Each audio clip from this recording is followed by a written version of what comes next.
നിങ്ങളുടെ ഇഷ്ട പരമ്പരകൾ എക്സ്ക്ലൂസീവായി സൺ നെക്സ്റ്റ് ആപ്പിലൂടെ തികച്ചും ഫ്രീ ആയി. ഇപ്പോഴേ ആപ്പ് ഡൗൺലോഡ് ചെയ്യൂ. ഈ ആതിരയുടെ ബുദ്ധിശക്തി അപാരം തന്നെ. എത്ര പെട്ടെന്നാ കണ്ടുപിടിച്ചത്? അല്ല, എന്ത് കണ്ടുപിടിച്ചു? ആതിരയുടെ കല്യാണം എങ്ങനെ അതിഗംഭീരമായി നടത്തണമെന്ന് ഞങ്ങളുടെ ആലോചന കണ്ടുപിടിച്ചത്.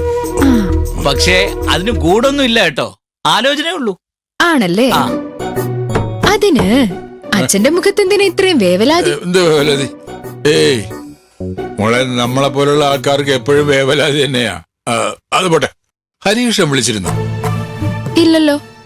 എന്തിനാ? അല്ല, കല്യാണ ലെറ്ററിന്റെ സാമ്പിൾ സെലക്ട് ചെയ്യാൻ പോണെന്ന് പറഞ്ഞാണല്ലോ. എന്നോടൊന്നും പറഞ്ഞില്ലല്ലോ അച്ഛാ. ആണോ? അല്ല, കുറച്ചു നേരം കൂടെ നോക്കിയിട്ട് ഇങ്ങോട്ട് വിളിച്ചില്ലെങ്കിൽ നീ അങ്ങോട്ടൊന്ന് വിളിക്കണം. ശരി അച്ഛാ.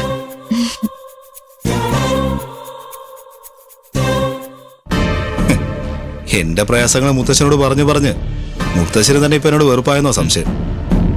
ഒരു സൊല്യൂഷൻ പറഞ്ഞു തരാനുള്ള ബുദ്ധി നിനക്കില്ലെന്ന് എനിക്കറിയാം.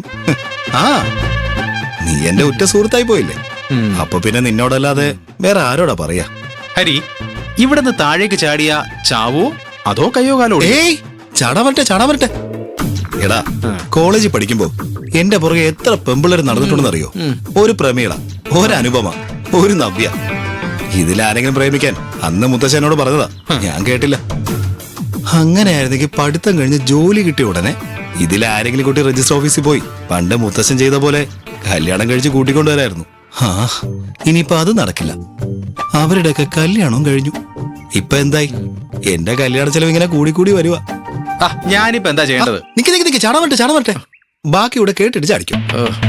എടാ, ആതിരയുടെ അച്ഛനാണെങ്കിൽ കല്യാണ ഉത്സവം പോലെ നടത്തണമെന്നും പറഞ്ഞ് ആകെ ലഹരി കയറി നടക്കുക.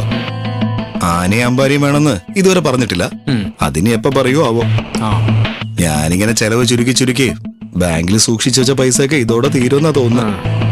മാക്സിമം 50,000 രൂപയ്ക്ക് കല്യാണം അതിഗംഭീരമായി നടത്തി വേറൊരു വീടും എടുത്ത് ആതിരയോടൊപ്പം ശേഷകാലം ജീവിക്കാന്ന് കരുതിയതൊക്കെ ആകെ കൊളായിക്കൊണ്ടിരിക്കുക. എന്നാലോ ഈ കല്യാണം അങ്ങ് ഉപേക്ഷിച്ചാലോന്ന് വരെ ഞാൻ തിരിച്ചു മറിച്ചു ആലോചിച്ചതാ. അപ്പൊ സന്യാസിന് പറഞ്ഞത് നീ മറന്നോ?